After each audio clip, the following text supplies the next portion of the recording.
जिनके आपने ration card बनाए हैं, जिनके आपने वोटर आईडी कार्ड बनाए हैं, जिनको आप फ्री की राशन देते हो, जो इंक्रोचमेंट करके हमारी जमीन पर बैठे हुए हैं, उन पर बात कर लीजिए। ये घुसपैठिए हैं जो हमारी सीमाओं से आगे और हमारे ऊपर फाइनेंशियल बर्डन है, हमारी इकोनॉमी पर बर्डन है। ये जितने लोग हैं ना, ये सारे मिडिल क्लास लोग हैं, ये टैक्स पेयर हैं इस देश के, और हमारे टैक्स के पैसों पर आप उनको पाल रहे हो, उनको पाल रहे हो आप, और उसके बाद वो इस देश के अंदर आतंक कर रहे हैं। आप एक चीज सुन लीजिए, इस देश का ना विभाजन धर्म के आधार पर हो गया सर, हो गया। पाकिस्तान बना दिया, खत्म हो गया। पाकिस्तान से बांग्लादेश बन गया, अब ये हिंदुस्तान है, ये भारत है। बिजली पानी मुफ्त नहीं मिली है, केवल दंगे मिले हैं, और सही बोल रहे हैं, ये दारू मिली है, दारू। अब तो दारू वो कौन से पैक, टेट्रा पैक में दारू आ रही है। एक वार्ड में 3-3 दारू की दुकान खोल दी है। वो बोल रहे हैं कि लड़के लोग, लड़की लोग, पिंक लड़कियों के लिए पिंक ठेके खोल दिए हैं। बोल रहे हैं सब पी पा के मस्त हो जाओ, उसके बाद तुम्हारे जेब से मैं पैसा ले लूं, मैं अपना चेहरा चमकाऊं, तुम यूट्यूब में घुसोगे तो केजरीवाल जी ऐसे दिखाई देंगे। नमस्कार, आप देख रहे हैं पब्लिक व्यूज इंडिया। मैं हूं आपके साथ आयुषी प्रधान। सोनू असलम अंसार, दिल्ली दंगों के कितने किरदार। 16 अप्रैल को हुई दिल्ली की जो हिंसा थी, उसको लेके एक बहस छिड़ गई है, और जो उसका मास्टरमाइंड है उसको लेके ये बहस छिड़ गई है। बीजेपी कह रही है कि वो आम आदमी पार्टी का कार्यकर्ता है, वहीं आपकी तरफ से कहा जा रहा है कि ये बीजेपी का नेता है। तो आज इसी मुद्दे पे बात करने के लिए हमारे साथ ममता काले जी जुड़ी हुई हैं, उनसे बातचीत करेंगे और देखते हैं मैम मास्टरमाइंड का मास्टर कौन है, क्योंकि बीजेपी कह रही है ये आपके हैं और आम आदमी पार्टी कह रही है बीजेपी के हैं। देखिए, मास्टरमाइंड का मास्टर वही है जिन्होंने शाहीन बाग में बिरयानी खिलाई थी और इस शाहीन बाग के अंदर दिल्ली के दंगों को जलाने वाले थे। मास्टरमाइंड का मास्टर और आका वही है जिन्होंने एंटी-सीए के दंगे करके दिल्ली को रक्त रंजित कर दिया था, दिल्ली को इंटरनेशनल फोरम पर बर्बाद कर दिया था, मासूमों को खत्म कर दिया था, मरवा कटवा दिया था। मास्टरमाइंड का मास्टर इस दिल्ली के अंदर जिनका शासन चल रहा है, जिनको 2 बार दिल्ली ने फ्री के चक्कर में अपने सर पर बिठा लिया है, वही है, यानी कि आम आदमी पार्टी अरविंद केजरीवाल जी की पार्टी है। आपको मैं याद दिला देना चाहती हूँ दिल्ली वासियों और हिंदुस्तान, साफ शब्दों में, कि जब एंटी-सीए के दंगे हुए थे तो उसका जो मास्टरमाइंड निकला था, वो निकला था एक महान व्यक्ति ताहिर हुसैन। ताहिर हुसैन का जो घर था वो आतंकी फैक्ट्री में तब्दील कर दिया गया था। ताहिर हुसैन ने अंकित जो आईबी का एम्प्लॉय था उसको बेरहमी से मारा था।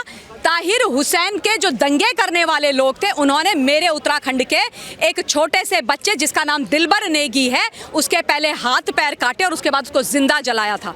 और वो ताहिर हुसैन आम आदमी पार्टी का काउंसलर, वो ताहिर हुसैन राइट हैंड व्यक्ति मनीष सिसोदिया जी और अरविंद केजरीवाल जी का था। और सब ये पूरा जो ब्लूप्रिंट तैयार किया गया था उस वक्त भी दिल्ली को जलाने का एंटी-सीए के नाम पर इन्हीं लोगों के द्वारा किया गया था, जो जा करके बिरयानी खिलाया करते थे। अब मैं बात करती हूँ जहांगीरपुरी की। जहांगीरपुरी में मॉडस ऑपरेंडाई वही थी, पूरा वेल थॉट आउट प्लान था, वही चीजें करनी थी, रक्त रंजित दिल्ली करनी थी। क्यों? क्योंकि तुष्टिकरण की राजनीति ये लोग करते हैं, अपनी गंदी और घटिया राजनीति को जिंदा करना था। तो अंसार नाम का एक व्यक्ति आता है जो आम आदमी पार्टी का कार्यकर्ता है और अमानतुल्लाह खान का साथी है, और अमानतुल्लाह खान आम आदमी पार्टी के एमएलए हैं और राइट हैंड आदमी हैं मुख्यमंत्री और डिप्टी सीएम के भी। उनको अभी वो बीमार भी हो गए थे, वही उन्हीं की मैं बात कर रही हूँ। अंसार जाता है, जैसे ही हमारी इनकी शोभा यात्रा जाती है हनुमान मंदिर की, जामा मस्जिद के आगे 4-5 लोगों को जाके नेता बन के उनको रोकने की कोशिश करता है, बहसबाजी उनसे करता है। क्यों भैया? उनके अंसार के घर के अंदर तो नहीं घुस रहे थे ना, दरवाजा खोल के उसके घर में तो नहीं घुस रहे थे। जामा मस्जिद अगर जहांगीरपुरी में है, जहांगीरपुरी दिल्ली का हिस्सा है, दिल्ली भारतवर्ष की राजधानी है, सबकी राजधानी है, सबका देश है। तो अगर वहां से चला गया हनुमान जयंती की शोभा यात्रा, तो मतलब कोई मुसीबत हो गई। मुहर्रम जब जाता है तो कोई कुछ करता है, निकल सकता है ना। जामा मस्जिद के आगे से जय श्री राम के नारे से उनको प्रॉब्लम हो रही थी। जय श्री राम के नारे क्यों लगाने? कम्युनल नारे हैं, वंदे मातरम, जय श्री राम, भारत माता की जय, कम्युनल नारे हैं क्या? भारत तेरे टुकड़े होंगे इंशाल्लाह इंशाल्लाह, बड़े अच्छे नारे हैं। जंग जारी रहेगी, भारत की बर्बादी तक, बड़े अच्छे नारे हैं। अफजल हम शर्मिंदा है, तेरे कातिल जिंदा है, बड़े अच्छे नारे हैं। उनको नहीं रोकेंगे, और उनके ऊपर अगर ऐसे नारे लगाने वालों के ऊपर राजद्रोह लगाया जाएगा तो अरविंद केजरीवाल बोलते नहीं, छोटा सा बच्चा है कन्हैया कुमार, तो 40 साल का छोटा सा बच्चा, 40 साल वाले यहाँ पे आप पूछो अपने परिवारों को पाल रहे हैं, कई का अपने बच्चों को भी पाल रहे हैं। एनीवेज, जब ये सब सारी कहानी चल रही थी और ये नारे लग रहे थे, तो जाके अंसार उनसे बात करने के नाम पे रोकता है। पहले बात करने के नाम पे रोका जाता है, उसके बाद 15 मिनट के अंदर हजारों की संख्या वहां पर आ जाती है। अगर ये संयोग है, प्रयोग नहीं है, तो पाक महीने में इफ्तारी के समय पर हजारों की संख्या में कैसे आ गए लोग सड़कों पर, कैसे आ गया पूछेगा कोई इनसे? उनके हाथ में डंडे, उनके हाथ में तलवार, उनके पास सोफिस्टिकेटेड पिस्टल्स, उनके पास पत्थर, उनके पास बोतल। ये अचानक आ जाता है मस्जिद की छत के ऊपर पत्थर, ये अचानक हो जाता है। ये महीनों की प्लानिंग है, इनको रूट पता था, ये जानते थे, लोग वहाँ पर बैठे हुए थे, जैसे ही हुआ सिग्नल दिया, आए और पथराव कर दिए। 8 हमारे पुलिस वाले चोटिल हुए हैं, एक पुलिस वाले को एक गोली लगी है, एक को तलवार से काटा गया और उसके साथ साथ एक सिविलियन को भी चोट लगी है। और मैं दिल्ली पुलिस की यहाँ पर तारीफ करना चाहती हूँ, जिस त्वरित गति और जिस तरीके से दिल्ली पुलिस ने काम किया अपने को जोखिम में डाल करके, वो काबिले तारीफ है, वो कमेंडेबल है। क्योंकि अगर वो नहीं इस तरीके से सिचुएशन को कंट्रोल में रहते तो इन छद्मवेशियों ने तो वही तमाशा कर देना था जो चाहते थे। दिल्ली पुलिस की तारीफ कर रही हैं, वहीं अरविंद केजरीवाल दिल्ली पुलिस से ही सवाल कर रहे हैं, क्यों वो कह रहे हैं कि पुलिस और लॉ एंड ऑर्डर मेरे अंडर में नहीं है, तो सवाल केंद्र सरकार से उठना चाहिए कि ऐसा कैसे हो। दिल्ली पुलिस शुक्र है इनके अंडर में नहीं है, वरना वही हाल होता जो आजकल पंजाब पुलिस का इस्तेमाल ये कर रहे हैं, जिस तरीके से पंजाब पुलिस का इस्तेमाल कर रहे हैं। पहली बात। दूसरी बात, केंद्र की सरकार के पास है, इसीलिए तो लॉ एंड ऑर्डर कंट्रोल में है, इसीलिए तो जो ये करना चाह रहे थे वो नहीं हुआ।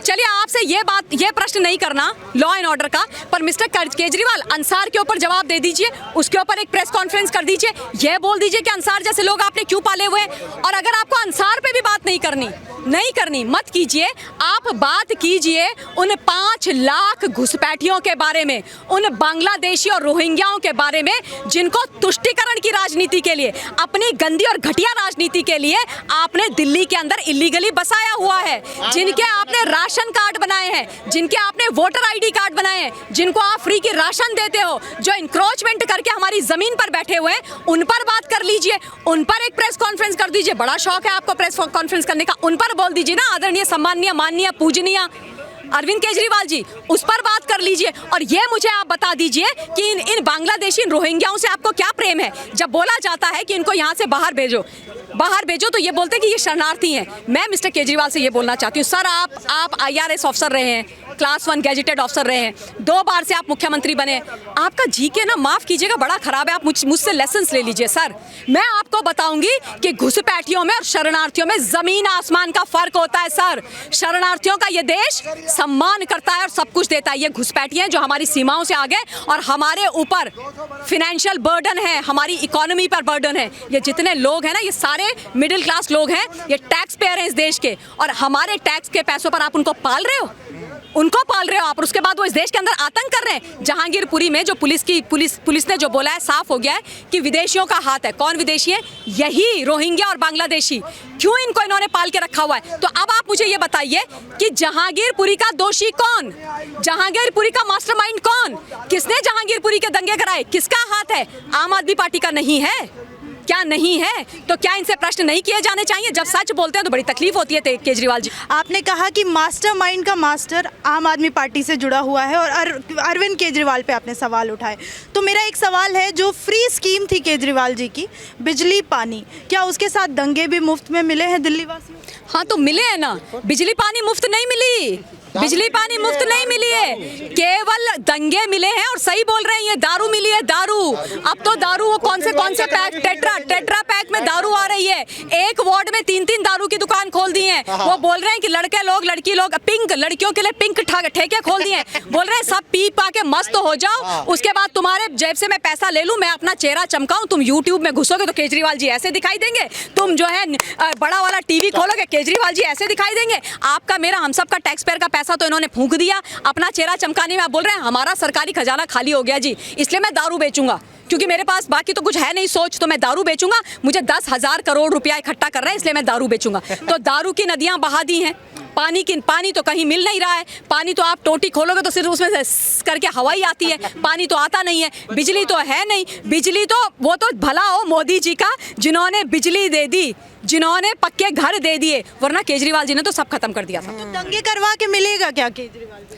तुष्टीकरण की राजनीति, डिवाइड एंड रूल, यही तो खेल है। आपको क्या लग रहा है ममता बनर्जी और एनसीपी, अरविंद केजरीवाल, कांग्रेस पार्टी, ये किस पर थ्राइव करते हैं? ये डिवाइड एंड रूल, तुष्टीकरण की राजनीति। रोहिंग्या क्यों बसाए हैं यहाँ पर? डेमोग्राफी चेंज करने के लिए। रवीश कुमार कहते हैं कि दंगों का सबसे ज्यादा फायदा बीजेपी को होता है। अरे रवीश कुमार जी की आप कहाँ बात कर लिए, कहाँ बात कर लिए आप? रवीश कुमार जी चलिए बोला है तो मैं इनके बारे में बता देती हूँ। देखिए हिंदुस्तान रवीश कुमार जी वो पत्तलकार है, असल में जो रबिश खबरें सुनाते हैं, है ना, रबिश खबरें सुनाते हैं, पहली बात। दूसरी बात, रबिश कुमार जी वो पत्तलकार है जिनका भाई बिहार के अंदर कांग्रेस का नेता है और जिस पर रेप के चार्जेस लगे थे, जिन पर सेक्स रैकेट चलाने का आरोप एक नाबालिग लड़की ने लगाया था, वो है रबिश कुमार। एक और चीज सुन लीजिए, रबिश कुमार वो पत्तलकार है जिन्होंने पूरे कोविड काल में अपने घर में एक कमरे के अंदर खुद को बंद करके बोले देश बहुत जल रहा है, लोगों को खाने को नहीं मिल रहा है, जगह जगह जो है ना चिताएं जल रही हैं, लेकिन अपने कमरे की दहलीज इन्होंने पार नहीं करी। इनके पता नहीं कौन से नयन हैं जो उस कमरे के अंदर से खुल गए भाई साहब, और इनको पूरा देश दिखाई दिया। रबिश कुमार वो पत्तलकार है जिन्होंने सिर्फ और सिर्फ झूठ बेचा है, जो अपनी जान को मतलब ऐसे ऐसे पकड़ करके बैठे रहे और सिर्फ झूठ इन्होंने बेचा है। रबिश कुमार जो है ना उस पत्तलकार महोदया के साथी हैं जो अंतर्राष्ट्रीय स्तर पर इस देश को बेचने की तैयारी करते हैं। यूपी और एमपी की तरह बुलडोजर क्यों नहीं चल रहा है फिर?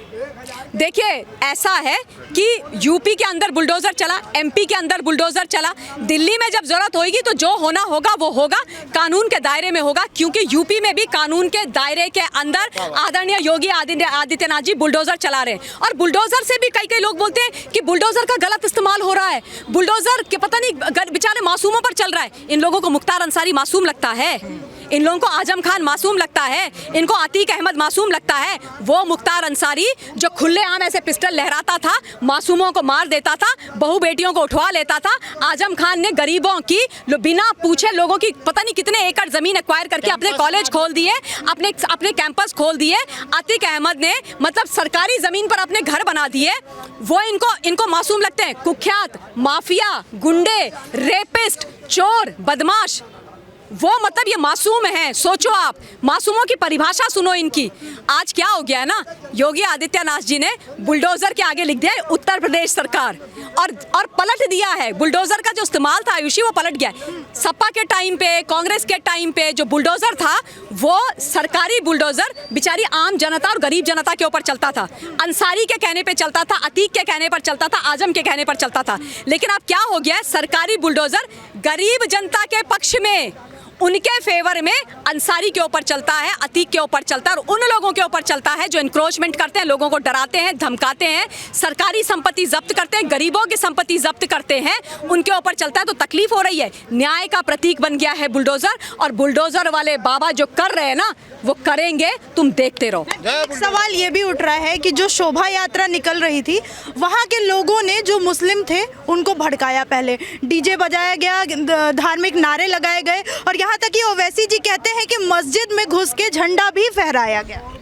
बिल्कुल झूठ बोल रहे हैं ओवैसी साहब। मैं अपनी पूरी जिम्मेदारी के साथ बोल रही हूँ सर, मुझे पता है आपको बुरा लग जाता है। और बोल कौन रहा है? ओवैसी साहब।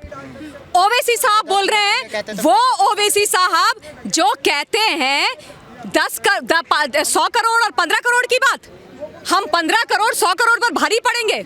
वो ओवैसी साहब बोल रहे हैं, वो ओवैसी साहब बोल रहे हैं जिन्होंने मंच सजाया, एक लड़की बुलाई मंच में हैदराबाद में और फिर नारे लगवाए पाकिस्तान जिंदाबाद। वो ओवैसी साहब बोल रहे हैं, वो ओवैसी साहब बोल रहे हैं जिनको ये कम्युनल दंगा करने वाले ये लोग जो मुख्तार क्या कहते हैं, ये मुर्तज़ा अब्बासी है, ये बच्चे और मासूम लगते हैं। जिस देश को जलाने की बात करते हैं उन वो ओवैसी साहब को अच्छे लगते हैं, सही लगते हैं। मतलब 15 करोड़ 100 करोड़ की बात करेंगे, 15 मिनट के लिए पुलिस हटा दो, फिर हम बताएंगे। इस देश को जलाने वाले, तोड़ने वाले, इस देश का विभाजन करने वाले ओवैसी साहब इस तरीका के ज्ञान देंगे। मैं ये बता देना चाहती हूँ ओवैसी साहब, आप एक चीज़ सुन लीजिए, इस देश का ना विभाजन धर्म के आधार पर हो गया सर, हो गया।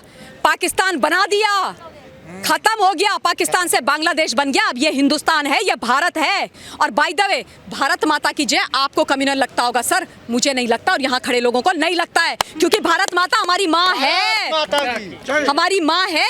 आप लोग उनको बचाना बंद कीजिए जो बोलते हैं कि हिंदुत्व की कब्र खुदेगी AMU के प्रांगण में।